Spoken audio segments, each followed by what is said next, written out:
Mesdames, Messieurs, bonjour, chers compatriotes.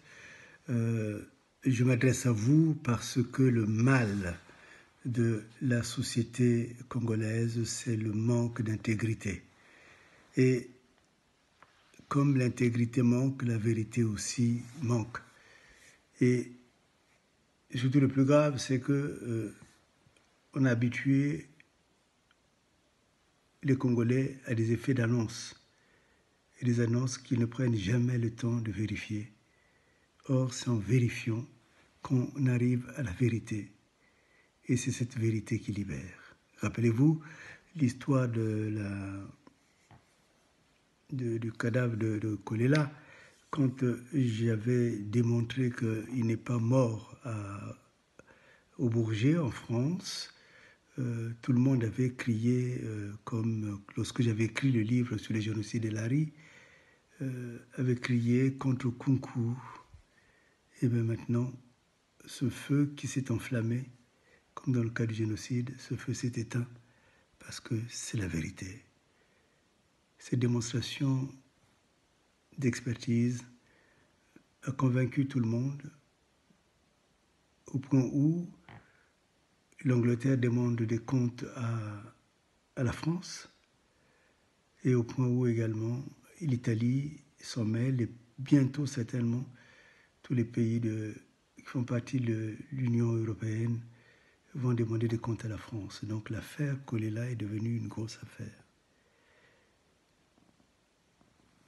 Le plus important qu'il faut et qu'il faudrait vraiment retenir, c'est que quand les informations arrivent, nous devons toujours chercher à voir qu'est-ce qui est dans cette bulle. Mon équipe vient de me transmettre l'accusation qui est faite à l'endroit de Bibiane Itoa. Bibiane Itoa, directrice, je crois, des affaires politiques de Télé-Congo, aurait tué Kolela lors d'une interview. Et c'est une interview avec un micro empoisonné. D'abord, la première chose que je constate, c'est que Bibiane Itoa n'a pas interviewé que Kolela. Elle a interviewé beaucoup d'autres candidats. Pourquoi est-ce que ces candidats ne sont pas morts? Et pourquoi c'est seulement le docteur Parfait Kolela qui en est mort? Ça montre bien que Bibiane Itoa a volontairement exécuté des ordres qui sont venus d'ailleurs et qui ne visaient qu'un cadre, Lari. En l'occurrence, le docteur Parfait Kolela. Ça, c'est une chose. La deuxième chose, c'est que j'ai fait vérifier, il n'y avait aucun antécédent personnel entre M. Kolela et Bibiane Itoa. Donc, elle ne pouvait pas agir sur un ressentiment personnel ou une colère personnelle. Elle ne pouvait agir que sur commande. Les fameux journalistes d'investigation congolais ne vont jamais plus loin. Et la question aurait été de savoir, mais alors, si ce n'est pas personnel, pourquoi l'a-t-elle fait?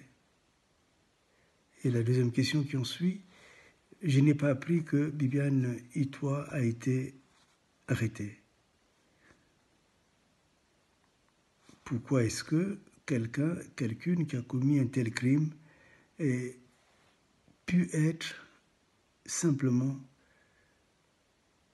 en liberté? Où est le procureur? Qu'est-ce qu'il fait? Est-ce que, quand il s'agit des affaires qui viennent de Sassou, ses oreilles sont fermées? Il y a là une question sérieuse qu'il faudrait, si ce n'est maintenant, au moins plus tard, qu'il faudrait régler.